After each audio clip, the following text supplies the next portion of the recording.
কবিতাটির নাম ভোগ নিবেদন। প্রাণের ঠাকুর চললে কোথায়? সকালবেলায় 56 ভোগ সাজিয়েছি সোনার থালায়।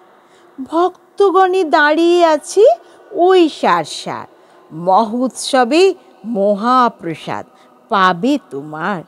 ঠাকুর বললে, ভোগ খেয়েছি চেটে পুটে, বিন্দু মাত্র জায়গা তো নেই, খাবো খুঁটে। হতাশ মনে ভক্তগণে বলে, সে কি, কোথায়, কখন, কি খেলে তাই বলো দেখি।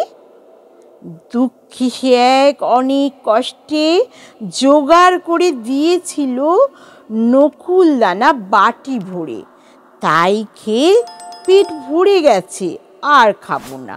ভক্ত বলে, তোমার বিচার এ ভালো না, নকুল দানা খেলে তুমি পেটটি ভরে, সোনার থালায় 56 ভোগ রইল পড়ে। ভক্তজনের কথা শুনে ঠাকুর হেসে বুঝিয়ে তাদের বলেন, তিনি ভালোবেসে 56 ভোগ দামি বটে আছে জানা, আরও দামি দুঃখী জনের নকুল দানা।